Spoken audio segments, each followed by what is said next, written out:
Hello, this is Eric with Eric Sees All. Just coming on here with a quick news break. This is coming from Market Watch, and all the links will be in the description below.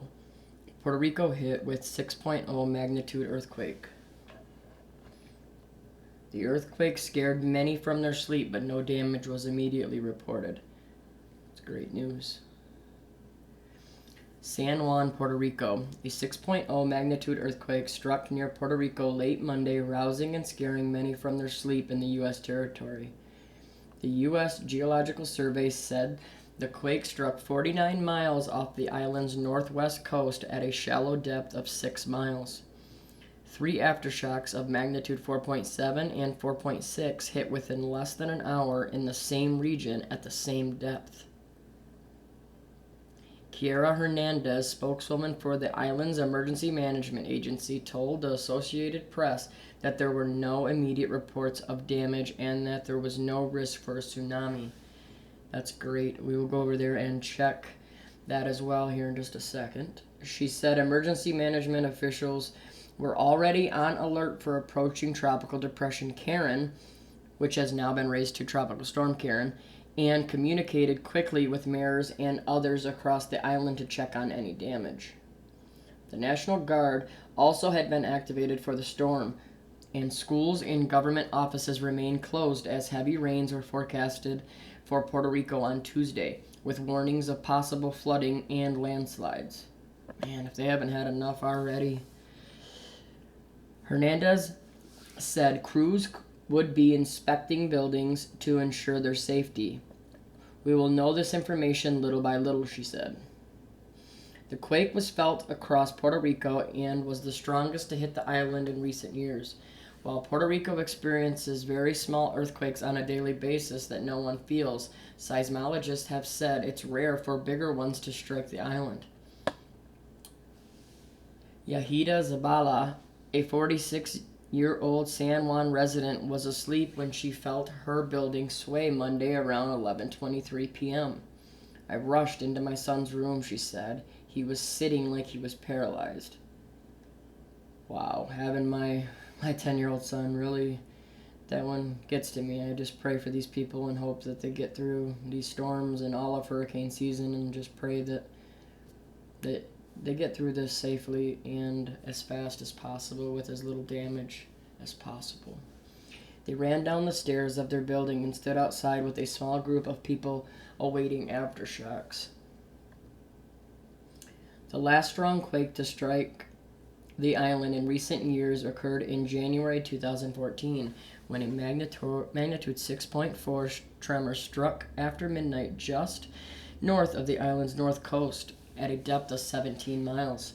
Authorities reported broken windows, a busted water line, and cracked floors and walls, along with some power outages. Some 70 aftershocks were reported afterward, with at least 3 of a magnitude 3.5 or greater. The most damaging earthquake to hit Puerto Rico in recent history occurred in October 1918, when a magnitude 7.3 quake struck near the island's northwest coast, causing a tsunami and killing 116 people. Alright, let's go over to the USGS.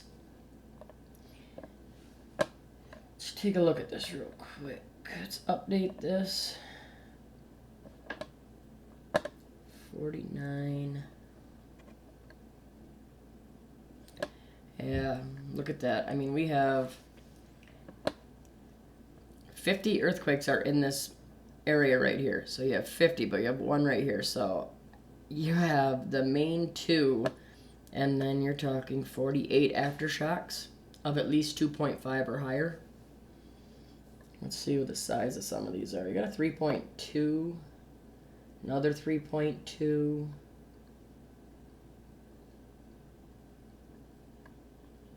a 4.3,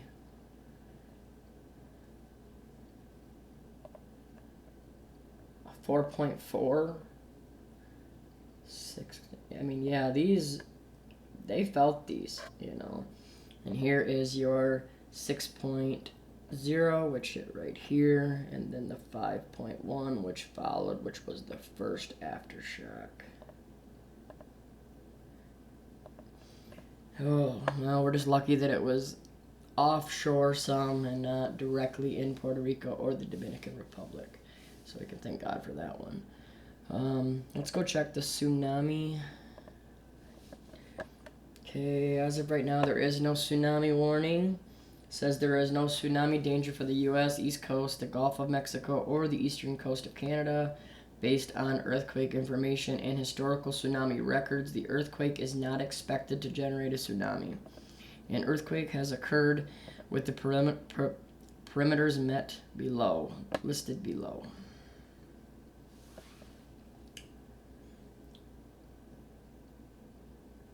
An earthquake has occurred with parameters listed below.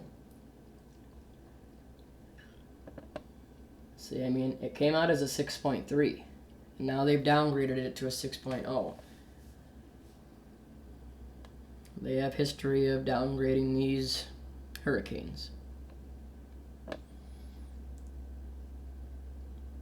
They have history of downgrading these earthquakes. The depth was 6 miles. The location, 70 miles north of Moyaguez, Puerto Rico, and 90 miles northwest of San Juan. So we got real lucky that there's no tsunami, and it seems as damage as minimal. I do want to go back real quick, and I want to read you this article that has been released from Yahoo News. It has some information in it that I think is important. Keep calm. 6.0 earthquake rattles jittery Puerto Rico as Tropical Storm Karen strengthens. I just want you to see how they're linking these two events, and also how it's convenient that the National Guard, everything is already there ready because of this storm, Tropical Storm Karen, that is coming in, and now you have one of the largest earthquakes they've had in some time. And I just want to read this real quick. A 6.0 magnitude earthquake rattled Puerto Rico just hours before Tropical Storm Karen began pounding the island, still recovering from the devastation of Hurricane Maria 2 years ago. Pounding the island. I mean, they're getting rain, they're getting some wind, but I mean, maximum gusts are around 40 miles per hour, and yes, they're going to get rain. It's a tropical island. They get rain like this just from thunderstorms that move through. It's just the terminology that they use. It always seems like they're trying to ramp up the animosity with these storms. No serious damage or injuries were immediately reported from the quake centered about 50 miles northwest of the island when it struck just before midnight Monday. Several strong aftershocks further rocked many residents. Governor Wanda Vazquez Garced closed schools and government offices Tuesday and urged residents to remain calm. "We hope everyone is well," she tweeted, adding that there was no risk of a tsunami from the quake. "We have no harm in the face of the strong tremor." Rain began sweeping the island Tuesday as Tropical Storm Karen closed in. At 2 p.m., the storm was centered 65 miles south of the island and moving north at 8 miles an hour. The National Weather Service issued a tropical storm warning forecasting heavy winds. This is a picture from Maria. Okay, horrible devastation that happened there. They're nowhere near back to where they were before, and we just pray for all the families, and hopefully they get through this horrible, horrible hurricane that hit them. Karen's maximum sustained winds increased Tuesday to 45 miles per hour with higher gusts, and Karen was forecast to strengthen over the next 2 days. The center of Karen will pass near or over Puerto Rico and the Virgin Islands this afternoon, and then move over the western Atlantic tonight and Wednesday, the National Weather Service said. Look at this. Record storms. They're forming like roaches. The 6 tropical storms form. I mean, these storms are being manipulated. I'm going to continue to show how they're manipulating them. And there are many of us on here that are doing their best to show the truth about what is going on with weather modification.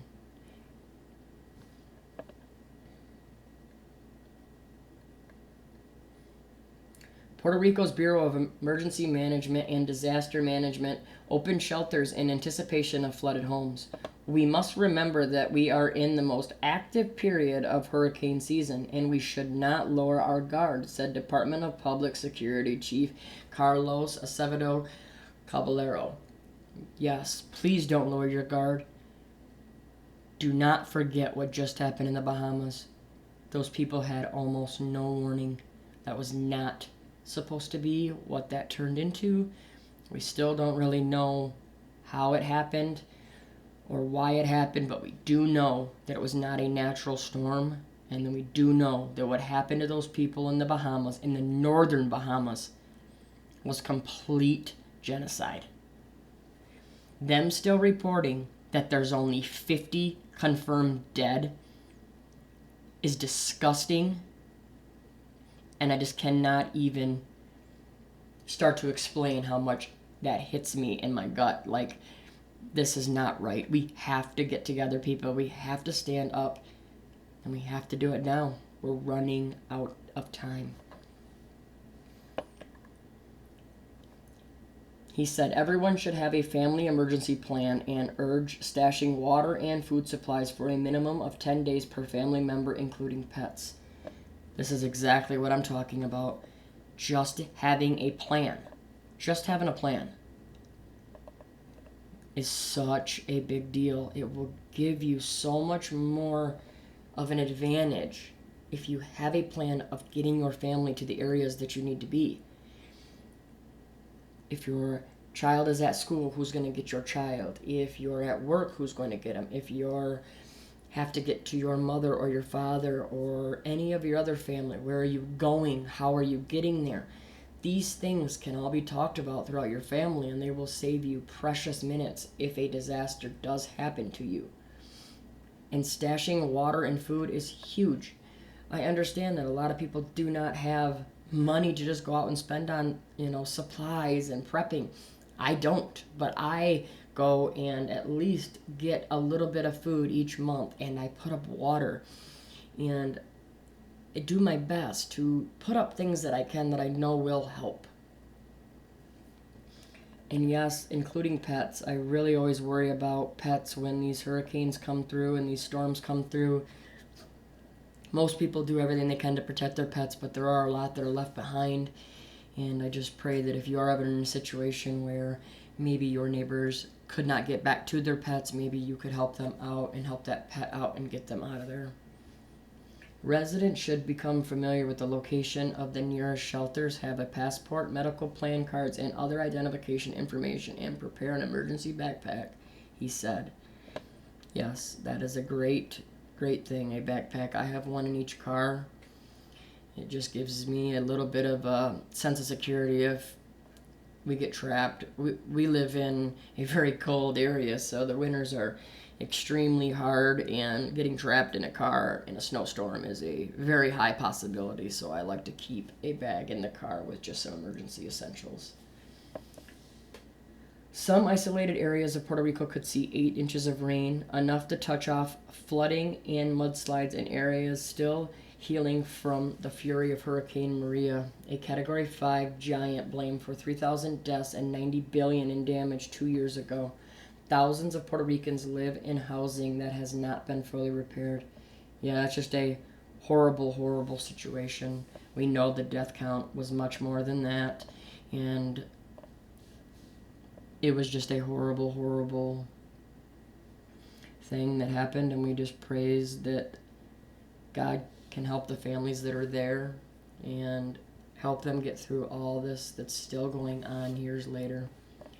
Prepare and keep calm, said Housing Secretary Jill Essenat.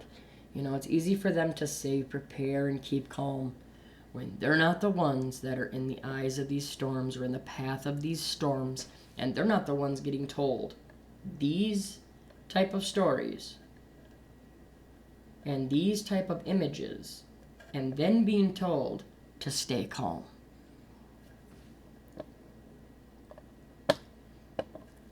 This was just about 10 minutes ago when I loaded this. It's actually still from the 11 o'clock update, though.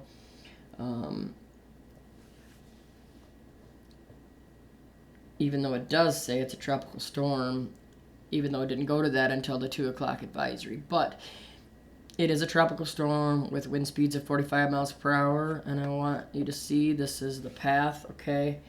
And then this is very, they have no idea almost.